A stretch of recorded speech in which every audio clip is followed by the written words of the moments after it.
What's up, everybody? Steven Z Killer here. Today I'm bringing you a brand new reaction. I hope you guys enjoy, but before we get into that, 77% of you guys are not subscribed. Now there's two reasons for that. You're either new or you're returning, and hopefully today you change that. With that in mind, you hit that subscribe button and join this community. Now, let's get into the video. You know what you clicked on. It's some Five Nights at Freddy's game theory goodness. Now, let's get into this. This is all about Security Breach's DLC, which is going to be interesting since I think the only thing we have right now for the DLC is a poster. But let's get into what this theory is. It says Afton's last stand. Oh, it's over! It is finally over! The thing that's been haunting me for over 2 years is finally dead and buried. The Fazbear Frights book series. 12 books, 36 stories, 2,912 pages. Yeah, you bet I counted each and every page of that thing. No more do I have to waste my nights reading page after page after page of tepid, warmed over Something tells me this is going into the fact that there's probably more books on the way and he's upset. horror for the tiniest scrap of lore. No more will I be forced to try and convince you that the books are important tools for solving the games, actually, guys. And no more will I have to write the words Fazgoo WTF into my notes. I get to go back to being a gaming channel again. Unless, of course, I want to read these 7 Hello Neighbor books. Yeah, right. I guess all I have to do now is wait for Security Breach DLC to roll out and, No. Uh-oh. No!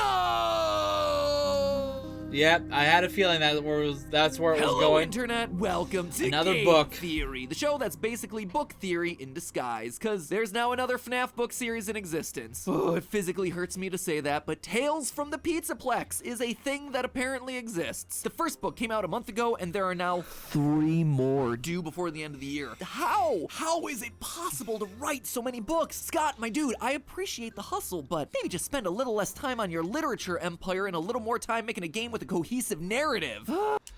And also make a game that's not fucking broken and glitchy as fuck. Who am I kidding? He just used the time to release more Funko Pops. You know, all those essential characters to the franchise, like Radioactive Glow Foxy. I just can't. Regardless I'm not of my shocked. feelings about the I'm not books, shocked. one thing I will say is that they've led to some of our most important theories to date. So, despite my better judgment, I read the new one so you guys at home don't have to. And I gotta say, I was surprised. This thing is a roller coaster ride. In this singular book, you have one emotional gut punch of a story that's probably the best in the entire FNAF series, one incredibly gruesome story where people are physically being ripped apart by Glamrock Bonnie, and one where the entire world Oh, okay, now I'm intrigued. dies of cancer because a girl wanted to play FNAF AR. That last one, by the way, is barely an exaggeration of the actual story. A girl goes to the Pizzaplex and hops into an augmented reality machine which causes everyone else in the entire world to develop cancer and also give birth to translucent goo babies that eventually swallow the girl whole. This is a What the fuck? product that really exists in the FNAF canon. It's likely that what's really happening in this story is that she's trapped in the AR machine and all of this is happening inside the prison of her own mind. But let me That makes more sense. just say that the story leaves it very vague. Anyway, I just saved you 80 pages of reading stories about kids dying of cancer. You're welcome. So in the aftermath of all of this, I've rummaged back through the old box of theories to come up with 3 mini theories for you to chew on. 2 that clarify Okay. major points from Security Breach, and 1 that gives us an idea of where the game's DLC is gonna take us next. To get there, we're gonna be covering lore. So much lore. Game lore, book lore, real lore, Ballora. More lore than your brain has room for. So get ready there, Laura Croft. Today, we've got ourselves 3 theories at Freddy's. Let's motivate this episode with a controlled shock. Theory number 1, Security Breach's animatronics aren't possessed, except for Freddy. Maybe some people already thought of this, maybe have never really questioned it, but if I'm right, this would be a huge deal because it would be the first time in the series that the main animatronics don't have spirits inside of them. This was something that really I actually could see that. They're more like being rewritten and programmed and whatnot by Vanny and Burnt Trap. It's more like that, and Burnt Trap's corruption was affecting them. Really stuck with me after our last episode on the Blob, and I figured we should probably discuss it here, so let me take you through my thinking. First, consider this. Who would be possessing these animatronics at this point in the series? Security Breach takes place after the FNAF 6 fire, a fire that, as we spoke about last time, worked as Henry intended. As a quick reminder, Henry set the fire to purge all the remaining spirits out of Molten Freddy and Scrap Baby, and he was successful in his project. They're gone now. That's why the puppet mask inside the Blob has no more tears, and why Baby's eyes are all extinguished. What Henry didn't account for, though, was agony. The way I see it, the Blob is a collection of agony that lingers on inside the older models of suits and endoskeletons. The rage that remains even after the spirits pass on. So if I'm truly right about that, all those past victims have been laid to rest. They're gone. They're removed from the franchise, off the lore table. So if not them, then what spirits would be inside the rock stars? Well, the only other option are the 9 missing kids that we see in the newspaper article during the game's bad ending, and honestly, that's just too many. We only get 6 new animatronics in this game. Freddy, Monty, Chica, Roxy, Daycare Attendant, and Music Man! It's been too long. I specifically did this episode just so I had an excuse to do that. I suppose you could say that there were 7 if you count the 2 sides of the Daycare Attendant, but still, that is 2 spirits short. But you don't have to take my word for it. The game outright tells us this itself. About a month ago, Reddit user Seriously Unserious posted a big research doc breaking down the opening cutscene of the game from the perspective of a computer expert. This was research that they were doing for a video on the Rye Toast channel, which, shout out to a fellow FNAF theorist, love your cat by the way. If you've never heard of Rye Toast, go check him out. I mean, when you got thumbnails like this, you know that this is a channel coming from a great creator with some really smart stuff. Wow! Have to say. Anyway, in his Reddit post, Seriously Unserious looks at the glitch trap virus for exactly what it is, a computer virus, going into the specific details of how viruses work and seeing how it affects Glamrock Freddy. You see, computer viruses don't live independently within a system. They have to be attached to something, usually a file or a program, and when said program runs, that triggers the virus and allows it to run. And believe it or not, but we actually watch this process happen at the very beginning of Security Breach. Notice how when we're looking through Glamrock Freddy's HUD, we get a glimpse that he's in show mode. There's an integrity bar, and we get a line that says test run. Also, you'll notice the command line interface here where the primary folder is named System32, which has always been associated with the 32-bit version of Windows. In other words, Freddy and the other animatronics are PC Master Race, baby! But as we all know, very shortly into Freddy's performance, he stops dancing and begins to glitch out when he gets triggered by a child that's out in the audience. That's what we've covered in the past. But one thing that we've never done is look through these 5 seconds at a quarter speed to actually watch the cascade of events playing out that ultimately result in Freddy's crash. Inside the System32 folder, Freddy runs a program named Git568. We also see this happen in the code when the command line Heat869 pops up, heat vision or thermal vision. So it would seem like the Git program is telling Freddy to scan the audience and look for a kid to potentially grab. Eventually, there's a second command line which loads in some other programs and runs tests. All of these tests come back with a negative result, except for the last one, which receives a Y. Yes, and that's when the program starts to crash. At the same time, Freddy supposedly finds Gregory in the crowd. This then prompts Freddy's program to define rule X. Looks like the code is searching for what it's supposed to do in a situation like this. We don't know what that rule is, but we do know that the next step is to return warning 79, which is when we see the word warning pop up in the HUD. Freddy then goes into overdrive and the whole thing aborts. It tries to init task, initialize a new task, but this is met with a void response, meaning that it's not getting a response from Freddy's RAM. The next line then tells us alloc overload, which shows the virus trying to reallocate resources in Freddy's memory, but there's an insufficient amount, which causes SW.failure and Freddy crashing to the ground. After that, he's booted up into safe mode, which is a way to boot up a system that uses only the bare essential programs. Get it? Bear? Because he's a bear. You'll notice that Glitch Trap isn't a... God damn it. What's with all the dad jokes, Matt Pat? ...problem for Freddy throughout the rest of the game, which tells us that the Glitch Trap virus... Well, I think he does have a kid. I think. I don't know. Is actually housed as a part of show mode. It's a non-essential program. This is why Freddy's in the clear for the remainder of the game, but the other animatronics are suddenly in Kill Gregory mode because once the show's done, Glitch Trap activates. It's funny, but in a poetic twist, the Glitch Trap virus caused Freddy to glitch, crashed him out of show mode, which in turn rendered Glitch Trap unable to corrupt his system. It's only after the corrupted parts of the other animatronics are added to Freddy that we finally see Glitch Trap able to get a stronger hold over his system. But let's go back to that allocation overload that...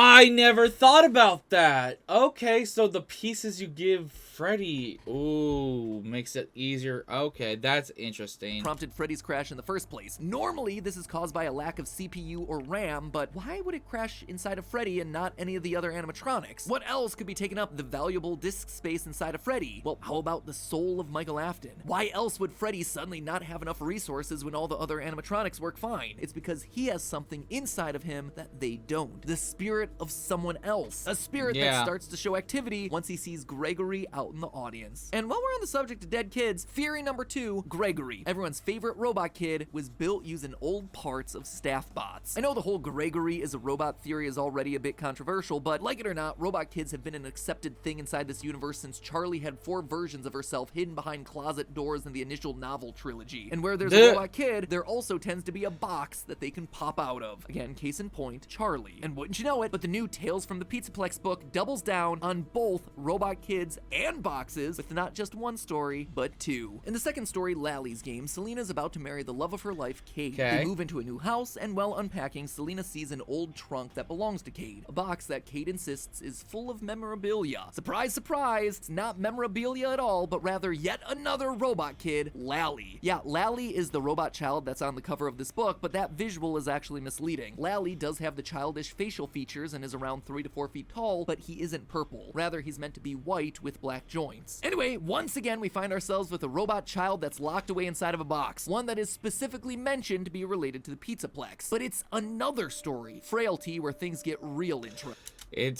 It's beta Gregory, basically. In this one, we're given yet another robot girl, Jessica. But Jessica's built a little bit differently. Around her neck, she wears a heart-shaped pendant that has healing properties. When she shaves off parts of that pendant, she's able to heal sick people around her. As the pendant gets smaller and smaller, rusty, oily metal junk begins to mysteriously appear around her until, once the pendant's gone, Jessica just becomes a pile of scrap. If that story sounds vaguely familiar to you, it should, because the exact same thing happened in the second ever Fazbear Fright story, To Be Beautiful. In that one, a girl named Sarah finds Eleanor, Fazbear Fright's version of baby, in a junkyard. As thanks for rescuing her, Eleanor grants Sarah a wish. Sarah wishes, as the title of the story suggests, to be beautiful. Each morning, Sarah wakes up to have yet another part of her fixed. The only stipulation is that Sarah keep wearing a mysterious pendant. In the end, Sarah takes off the pendant and collapses into a pile of rusted old garbage. She had been rebuilt piece by Eleanor, looking and acting like a human, but held together by a pendant made of remnant. Until the pendant came off, the illusion was broken and she turned back into trash. Jessica, in this new book, appears to be yet another victim of Baby's scheme. However, there's more to Frailty than just human-looking metal, because I don't think Jessica is just made out of any old junk. I think she's made out of very special junk. At the very start of the story, we get this line, quote, Jessica pushed the wet mop across the hospital floor, to and fro, to and fro. She remembered that saying from somewhere before, she just didn't remember from where, something from the past. Now alone, this wouldn't amount to all that much, but this forgotten memory of pushing a mop to and fro is repeated 3 other times throughout the story. It's one of those weird details that goes completely unexplained, has no actual bearing on the plot, but feels important because it's repeated so many times and is so oddly specific. We do eventually learn that Jessica's aware of her current state as a heap of junk held together by a magic pendant, and that it's all tied to a decision that she made sometime in her past when she was a normal kid with a normal life, but this specific memory about a mop? Nothing. She has memories of her past, sure, but the compulsion to mop? Yeah, she has no idea where it's coming from, which is why I suspect it's not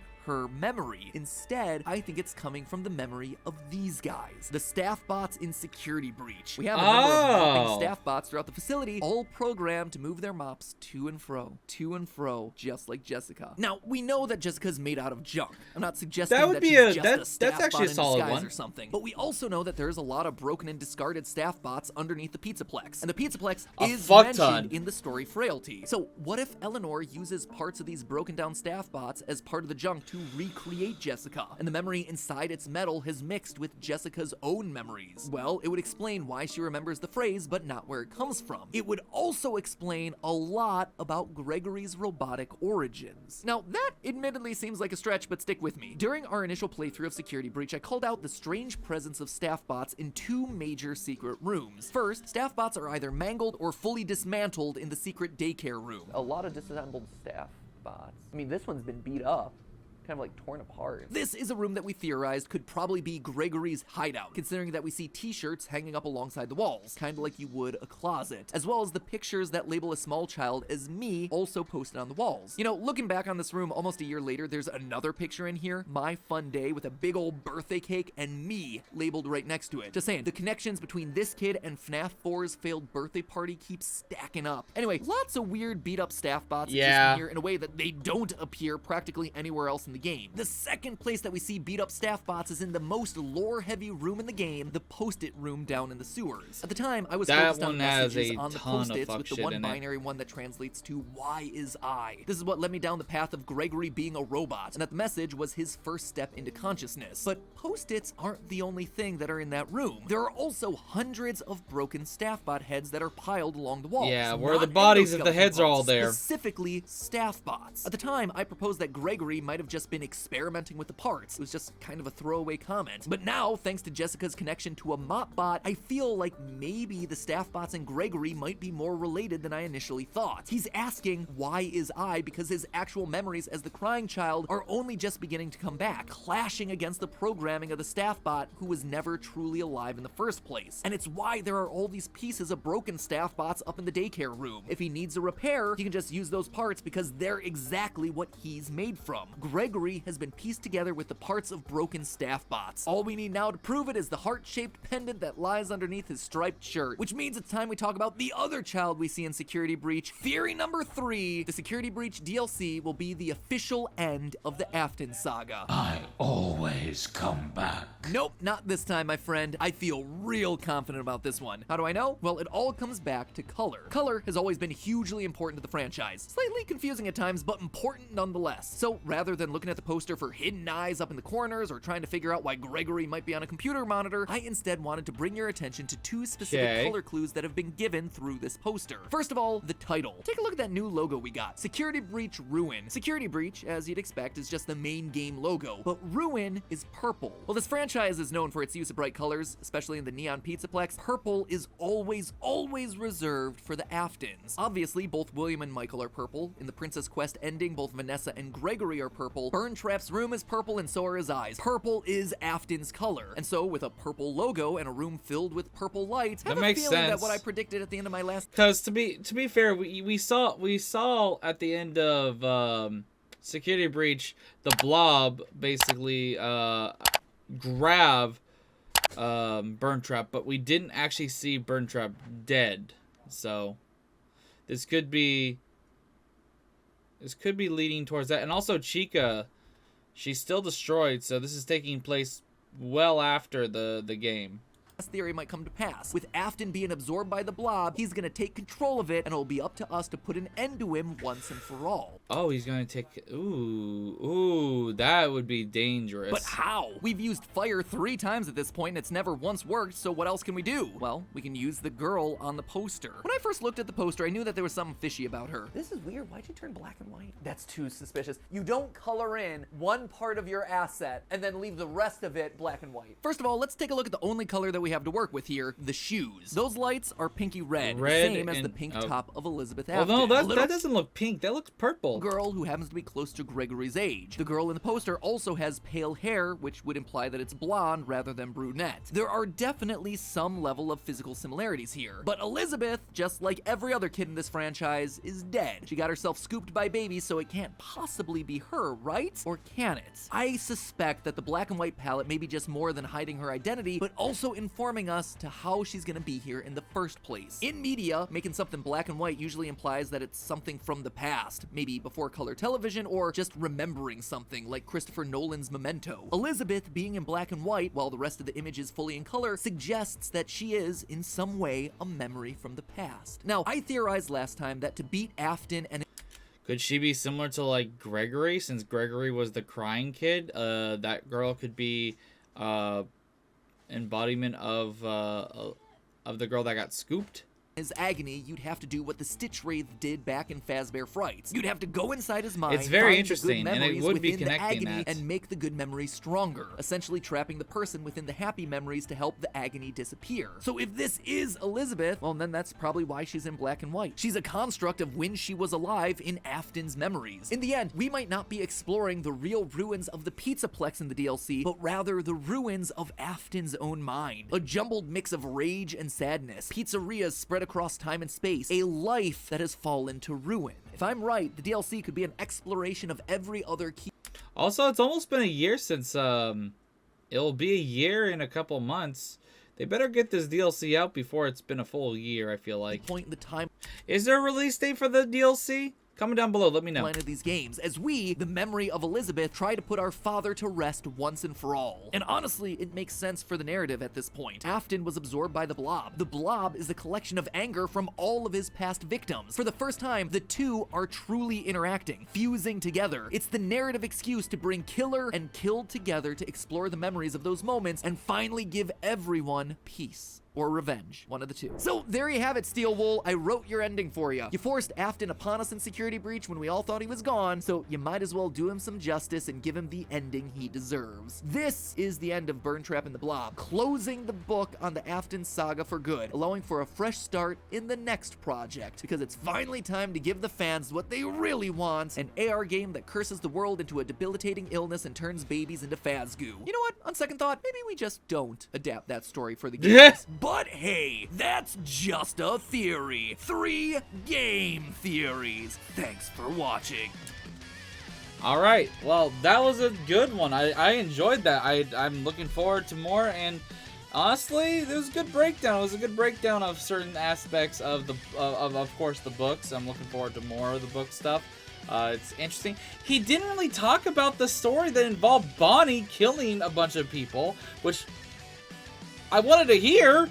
He only talked about the first story and a little bit of the third story. He completely took out the whole Bonnie story from the book and just referenced it by saying it's a story of Bonnie murderizing people, and he didn't really go into it. So I'm hoping there's another theory in the future that goes into that section of the book. But anyways, thank you guys for watching. Hope you guys enjoyed this reaction, and I'll see you guys in the next video. Until then, later! This is the Prince of the motherfucking Saiyans, and I am ordering you to subscribe to Steven Z. Killer!